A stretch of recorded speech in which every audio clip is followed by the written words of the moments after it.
일을 하는지를 상세히 그려주면서 율법은 이런 한계를 가질 수밖에 없어 라고 가르칩니다. 분명히 율법은 선하죠. 그러나 내 안에서 죄가 나를 강하게 붙들고 있기 때문에 그 율법으로는 분명히 율법이 선하고 죄를 죄로 가르쳐 주지만 그 율법으로는 거룩해질 수가 없다는 것입니다. 나는 율법으로 인해서 하나님의 선함이 무엇인지 분명히 알게 되었고 우리 마음으로 그 하나님의 선함을 갈망하게 되었으나 저 선한 대로 살고 싶다. 그 원함이 있었으나 동시에 죄에 강력히 붙들려 있기 때문에 내가 원하는 그 선을 행할 수가 없다는 것입니다. 이게 오늘 본문의 핵심입니다. 이걸 마음속에 두시고요. 우리 하나하나를 살펴가도록 하겠습니다. 먼저 이 본문은요.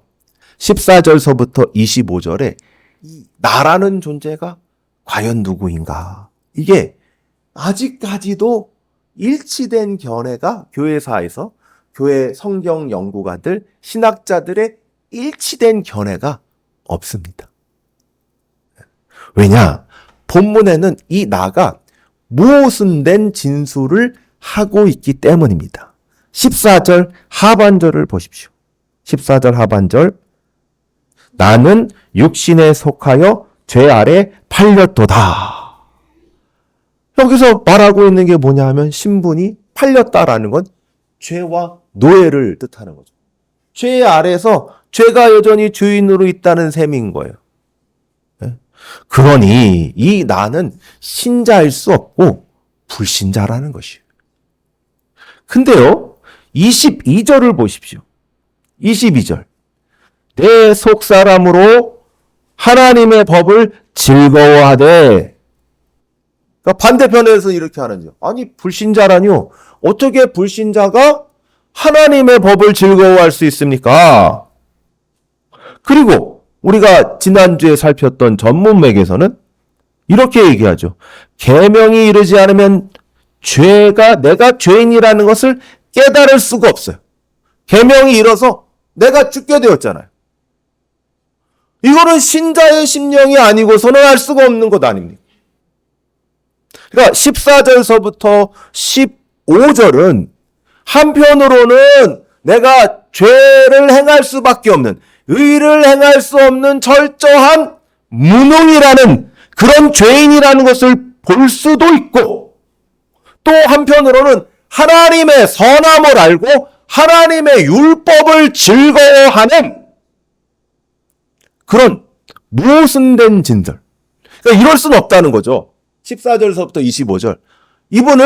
이 나를 불신자라고 생각하면서 동시에 신자일 수가 없잖아요. 신자이면서 동시에 불신자일 수가 없잖아요. 사실요, 교회사에서 2000년 동안 이 논쟁이라고 하죠. 이 논쟁은 계속되어 왔어요.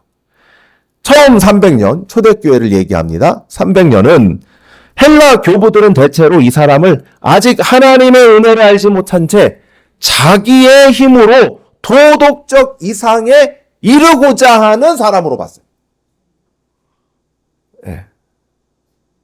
그러니까 몸부림치고 있는 불신자. 내가 정말 높이 올라가고 내가 정말 의로워지려고 하는 불신자로 봤어요. 근데 위대한 신학자 어거스틴이 등장하면서 조금 그 방향이 바뀌기 시작했어요. 그도 처음에는 교부들과 같은 생각이었다가 더 성경을 연구하고, 어거스틴은 은혜의 신학자거든요. 이 은혜를 초점을 두니까 바뀌게 되었어요. 어떻게 바뀌게 되었냐? 이거는 불신자의 이야기가 아니라 거듭난 신자 속에서 벌어지는 육신과 성령의 싸움이다 라고 보게 되었어요. 종교개혁자들은 어거스틴의 견해를 따랐습니다. 그래서 쭉 그렇게 보고 있다가 우리가 예전에 이것도 했는데 도르트 신족 했던 기억나세요? 그때 이 알미니안이 등장했잖아요. 이 알미니안이 등장했어요. 그때부터 알미니안은 다시 이 사람은 신자가 아니야. 이 사람은 불신자로 보는 게 맞아. 그러니까 다시 대두가 된 거죠. 그러니까 이런 긴장이 오늘날까지 이어지고 있어요. 성경 학자들 있지 않습니까? 일치된 견해가 없어요.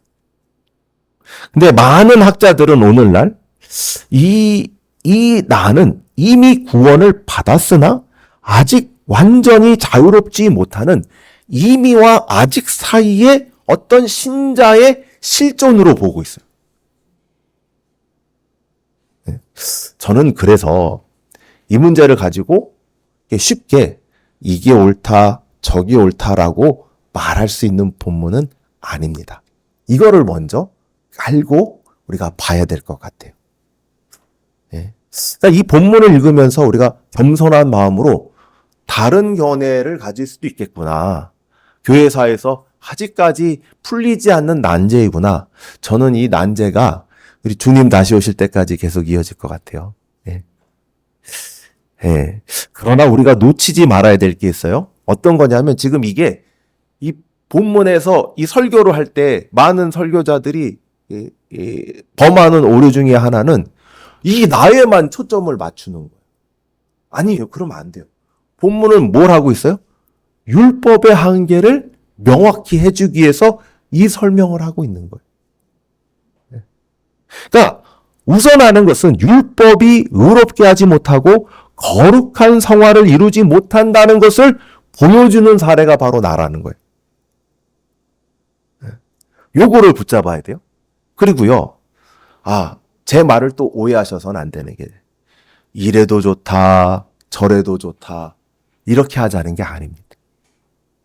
그건 별 도움이 되지 않습니다. 우리는 신중하지만 분명하게 해석의 판단을 내려야 합니다. 저는 지난주부터 이 나가 바울 사도다 라고 보았습니다. 다른 견해들도 있어요. 그럼 이 나를, 다른 견해들을 잠깐 얘기하면 이 나는 아담이다. 이 나는 이 이스라엘 백성 혹은 유대인이다 라고 보는 겁니다. 혹은 이 나는 이런 보편적 인간의 실존이다 라고까지 합니다.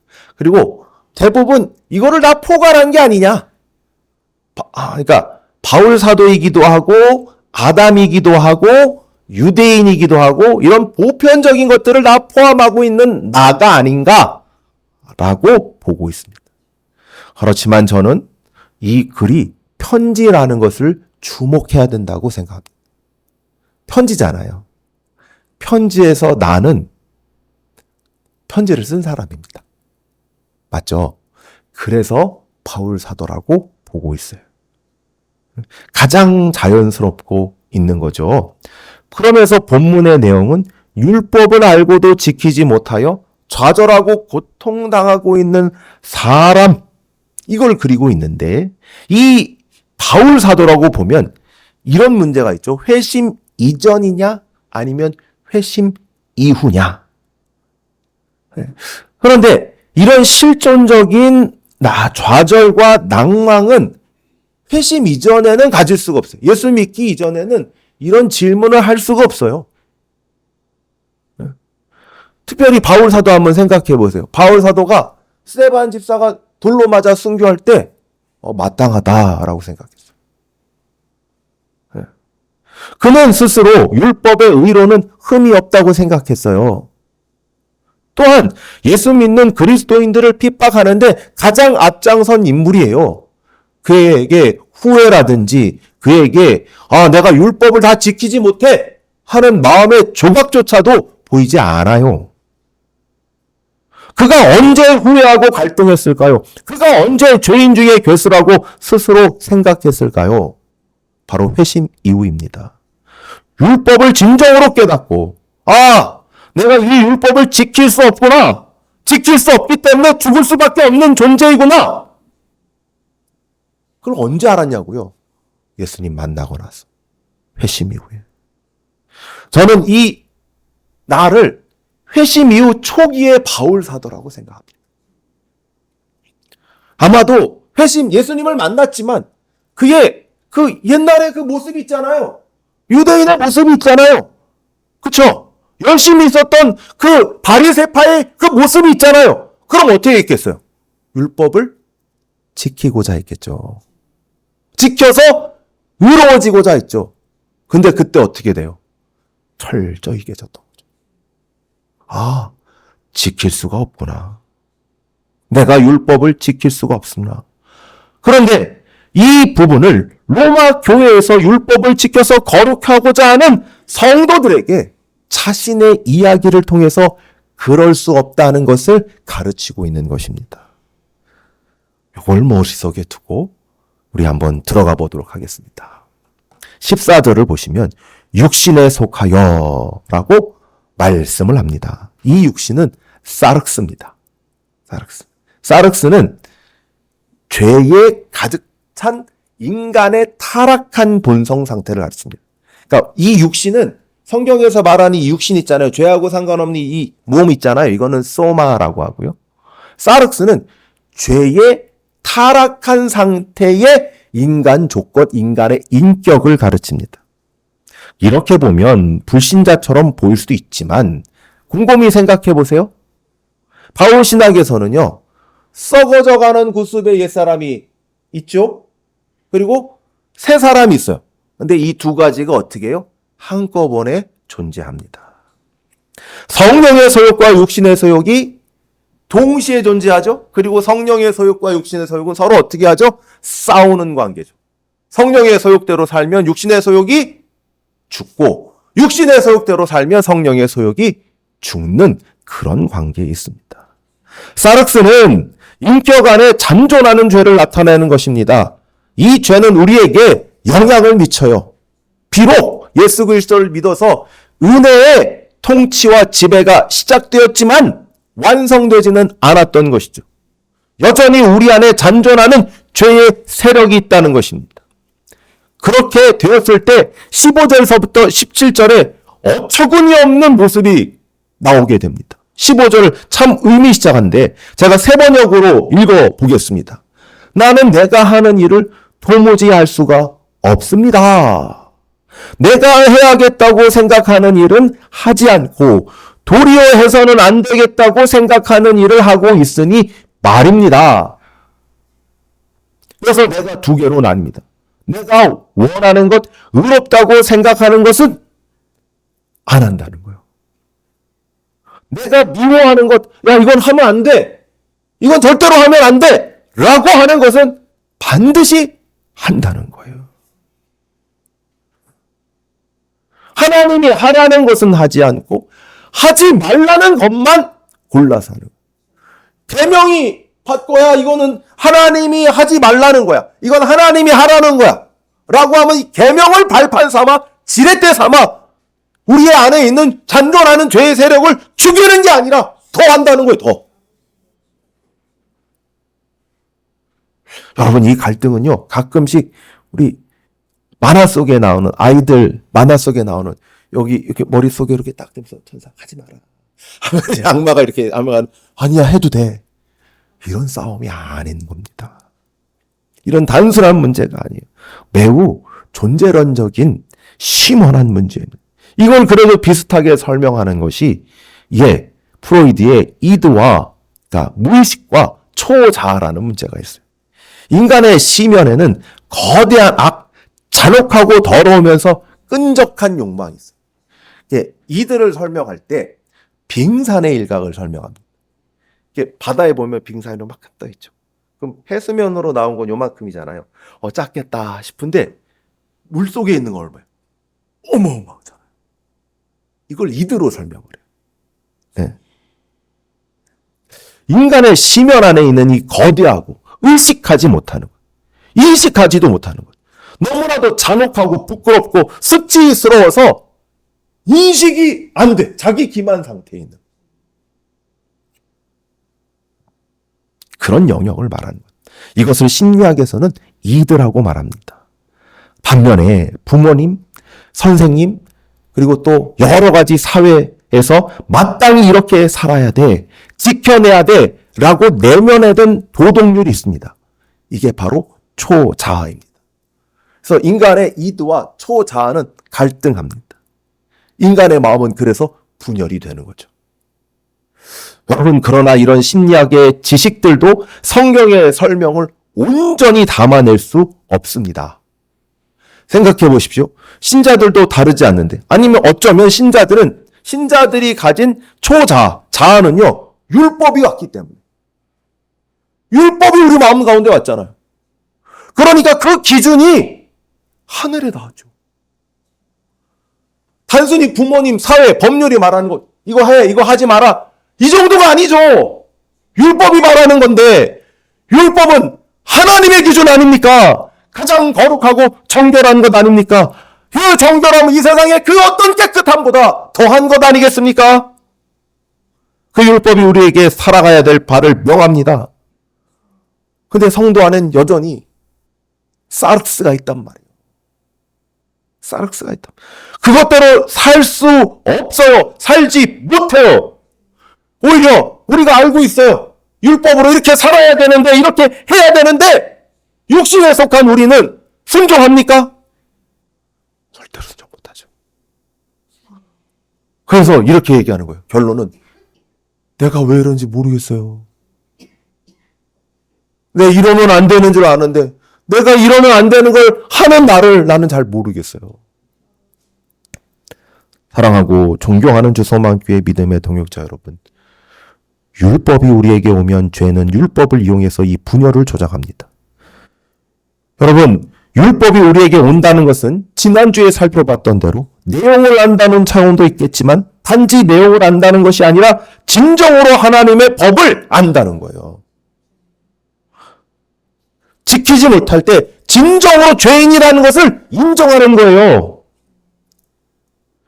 율법은 우리를 죄인으로 정죄하는 기능만 있을 뿐입니다. 그런데 우리를 이 시면에서, 이 분열된 가운데 구원해내지는 못하는 겁니다. 진정으로 하나님의 법을 지켜야 한다는 것은 알지만 사르스에 속한 나는 그 법을 지킬 수가 없습니다. 오히려 7절서부터 13절, 우리 안에 사르스는 이 율법이 오면 그것을 교두보로 삼고 지렛대로 삼아서 그 넓이와 깊이를 확장해 버립니다. 이런 오히려 하라 그러면 이 반발력이요 더 세져요. 그런 나는요, 여기 나와 있는 것처럼 다음 주에 살펴볼 건데요, 한숨만 쉬는 거예요. 오라 나는 공고한 사람이로다. 한숨과 탄식. 내가 왜 이러지? 내가 왜 이러지? 내가 왜 이렇게 살지? 이렇게 살면 안 되는 거 아는데. 더 많은 악을 행하는 모습을 보고 고통스러울 뿐이에요. 좌절할 뿐이에요. 여러분, 우리가 살펴볼 세 번째는 내 안에 거하는 죄의 강력함입니다. 율법은 나를 붙들고 있는 강력한 죄 앞에서는 무력합니다. 17절, 18절 보십시오. 내 속에서 거하는 죄라고 말씀하시죠. 그리고 내 속은 내 육신이 선한 것이 거하지 아니하는 줄 안다고 말씀합니다. 이 사르스에는 선이 거하지 않아요. 그리고 이 사르스에 뭐가 거하냐면 죄가 거해요. 죄가 거해요. 나의 죄악된 본성, 썩어져가는 구습의 옛사람이 이 사르스 안에 거해요. 여러분, 여기서 죄는요, 경범죄, 도둑죄, 상해죄, 이런 죄명이 아니에요. 세력이에요. 인격화된 우리를 다스리는 세력이라고요. 강한 힘이라고요. 그 강한 힘이 우리를 죄로 이끄는, 우리를 타락의 본성 가운데 이끄는 강한 이 힘이 사르스 안에서 우리 모든 것을 통제하고 압박하여 죄 가운데로 인도해 가려고 하는 것입니다. 우린 그 속에서 옴짝달싹 할 수가 없어요. 그래서 19절의 현상이 나오는 거예요. 내가 원하는 선을 행하지 아니하고 도리어 원하지 아니하는 바 악을 행한다. 여기서 행한다는 것은 무엇을 뜻할까요? 생각해 보세요. 이게 단순히 겉으로 드러나는 행동이라면, 외부로 드러나는 행동 있잖아요. 주일날 예배 가고 찬양 부르고 또 도둑질하지 않고 신호 앞에서 신호 잘 지키고 하는 행동이라면 바리새인 서기관들은 이 사람보다 잘할 사람이 없죠. 그런 행동의 차원이라면 바리새인과 서기관들은 죄인이라고 할 수가 없을 거예요. 근데 여기서 행하라는 그 의미는 그런 행동의 차원, 겉으로 드러나는 차원이 아니라 마음속에서 무언가 나오는 것, 마음이 만들어내는 것, 이것을 의미합니다. 그럼 우리 마음속에서 도대체 무엇을 만들어냅니까? 하나님의 계명대로 선을 만들어냅니까? 안 그래요. 도리어 내 마음속에서 만들어내는 것은 절대로 만들지 말아야 될 악을 만들어낸다는 것입니다. 이기심을 만들어냅니다. 탐심, 시기와 질투, 수근거리는 거, 음심, 비방하는 거, 속임 등등 우리 마음속에는 끊임없이 허탈하고 어지럽고 혼란스럽고 악한 것들을 끊임없이 만들어내는 것이에요. 이런 마음 우리 교육자님들 만들고 싶습니까? 아니잖아요. 이런 마음 왜 들지? 근데 내가 이런 마음 만들고 싶다고 해도 안 들어지나요? 때가 되면은, 어떤 상황만 되면은 갑자기 마음이 어떻게 돼요? 마치 점화되잖아요. 미움이라는 게 내가 안 미워해야지 알면서도 어떤 상황이 오잖아요. 그럼 갑자기 욕이 나오잖아요. 야, 이 죽일 누구야? 맞잖아요. 그럼 미움이 나오는 거잖아요. 근데 우리가 이 마음 이러면 안 되는지 모릅니까? 알잖아요. 심지어 그런 악한 마음이 생기고 그 악함이 그 마음에서 머물 뿐 아니라 나아가서 행동에 이르기까지 하잖아요. 그리고 또 이런 행동을 하면 마음이 후련할 것 같은데, 죄를 지으면 마음이 후련할 것 같은데 마음이 후련합니까? 후회만 남지요. 내가 왜 그때 그랬을까? 내가 그때 왜 욱했을까? 안 해야 했었는데. 이런 죄에 매여 있는 자신만을 한심하게 볼 뿐이죠. 이미 말씀드렸지만 우리의 죄악된 육신 가운데 거하는 신자 안에 내재하는 죄는 절대로 쉬운 문제가 아닙니다. 청교도 신학자 존 오웬은 바로 로마서 7장을 붙들고 신자 안에 내재하는 죄라는 책을 썼어요. 오웬이 평생 바쳐 씨름한 주제가 바로 이거예요. 어떻게 성령이 거하시는 거듭난 신자 속에 여전히 죄가 자리하고 있을 수 있는가? 참 위대한 주제가 아니겠습니까? 오웬이 먼저 붙드는 것은 죄의 끈질김이에요. 끈질김. 죄는요, 포기를 몰라요. 오웬은 이렇게 말합니다. 내재하는 죄는 우리가 이 세상에 사는 동안 언제나 우리와 안에 거한다. 그러므로 언제나 죽여야 한다.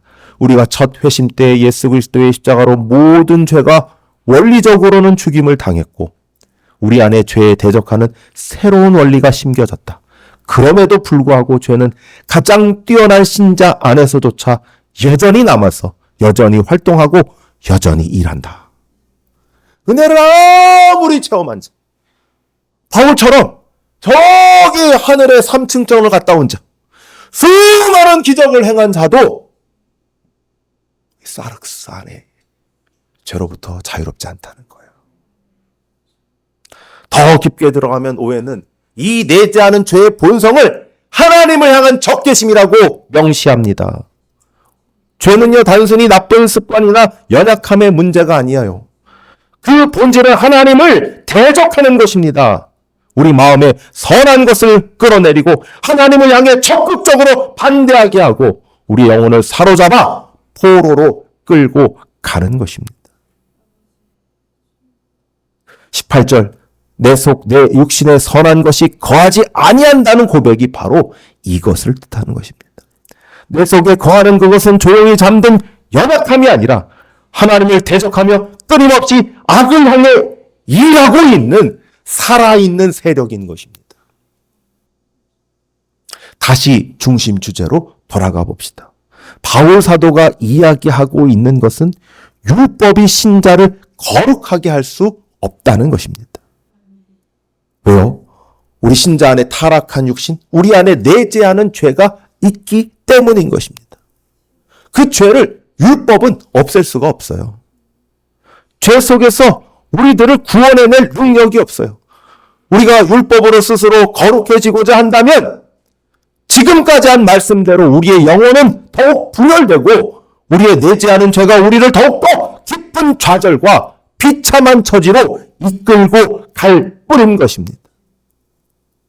우리는 율법 앞에서 하나님의 선한 것을 알면서도 도저히 행하지 못하는 비참한 처지에 있는 것입니다.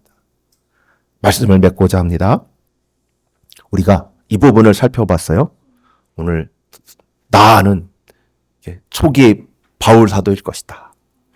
그래서 율법으로 의로워지려고 했지만 철저히 그럴 수 없다는 것을 깨달았던 나일 것이다. 그리고 이 작용, 이 두 번째, 세 번째는 이 율법이 우리에게 이르렀을 때 우리의 죄로 알지만 그 죄가 이 사르스 안에 이 타락한 본성 안에 죄가 거하기 때문에 이걸 율법을 깨달으면서도 하나님의 선함을 깨달으면서도 할 수 없게 되는, 그러니까 율법으로는 거룩해질 수 없다는 것이 두 번째, 세 번째 우리 마음속에서 적용되는 바울이 그려주고 있는 것이었어요. 다시 한 번 더 말씀드려요. 왜 자기 경험을 이렇게 얘기했을까? 되게 간단합니다. 그 의도는 로마 교회 안에 믿음으로 의롭다함을 얻은 성도들이 율법을 지켜서 자꾸 거룩해지려고 하는 거예요. 다시 노예의 멍에를 메고 율법의 멍에를 메고자 했던 거예요. 다시 율법을 지켜 스스로의 힘으로 거룩해지고자 하는 어리석음을 행하고 있기 때문입니다. 바울이 알려주는 그거는 비참함만 더할 뿐이다. 그건 되지도 않는 문제다. 율법은 절대로 우리를 거룩해지게 하지 못한다. 여러분, 우리를 진정으로 의롭게 하는 것은 우리 주 예수 그리스도의 십자가인 것입니다. 우리의 썩어져가는 구습의 옛사람은 오직 예수 그리스도의 십자가와 함께 못 박혀야 하는 것입니다. 오직 십자가, 우리 주 예수 그리스도만이 우리를 살립니다. 우리를 거룩하게 합니다. 그 은혜가 죄악된 사르스에서 우리를 살립니다. 우리로 하나님의 뜻을 행하게 합니다. 거룩하게 하는 것입니다. 그런데 말입니다. 오늘날도 로마 교회 성도들과 같이 예수님을 믿지만 거룩해지고자 하는 그런 모습을 율법을 지켜서 하려고 하는 성도들이 존재합니다. 저는 이분을 어떤 책을 통해서 읽었는데 이 부분의 성도들을 갑각류 크리스천이다 라고 보고 싶습니다. 갑각류는 뭐냐면 가재, 개, 뼈가 없고 속에 겉껍질이 단단한 이런 동물인데요. 이 동물들은 속뼈가 없어요. 딱딱한 껍질이 몸 밖에 있어서 그 껍질이 몸을 지탱하고 보호합니다. 골격이 안에 있지 않고 밖에 있는 거예요. 겉은 단단하고 당당해 보입니다. 근데 속은요, 물렁합니다. 율법주의 신앙이 그래요. 규칙의 의무와 종교적 행위라는 단단한 껍질을 바깥에 두릅니다. 예배는 몇 번 드렸는가? 봉사는 얼마나 했는가? 헌금은 얼마나 했는가? 정해진 경건의 규범은 얼마나 지켰는가? 이게 껍질이에요. 껍질. 단단한 껍질이라고요. 그걸로 자신을 지탱해요. 그걸로 신앙을 보이고자 해요. 겉으로 보기에는 누구보다 거룩해 보이죠. 누구보다 정결해 보이죠. 마음은요. 마음은 뭘 내고 있죠? 우리의 마음은. 그 껍질을 한 커플만 벗겨보면 어떤 모습이죠? 여러분, 우리를 거룩하게 하시는 분, 우리 로마서 8장에 나오는데 생명과 성령의 법입니다. 은혜의 법입니다. 율법은 율법으로 우리가 외형만, 껍질만 단단하게 할 수도 없고 사실은 할 수도 없다고 봐야 돼. 겉으로만 그렇게 보이는 거죠. 우리를 진정으로 거룩하게 하는 분은 주 예수 그리스도의 십자가의 은혜이며 성령의 거룩하게 하시는 역사인 것입니다. 사랑하고 존경하는 주소망교회 믿음의 동역자 여러분, 우리는 이런 갑각류 크리스천이 되면 안 됩니다. 오직 성령의 놀라운 역사로, 주 은혜로 우리의 속사람이 날마다 새로워지는 우리 모든 믿음의 동역자님 되어지기를 권면합니다. 기도하겠습니다.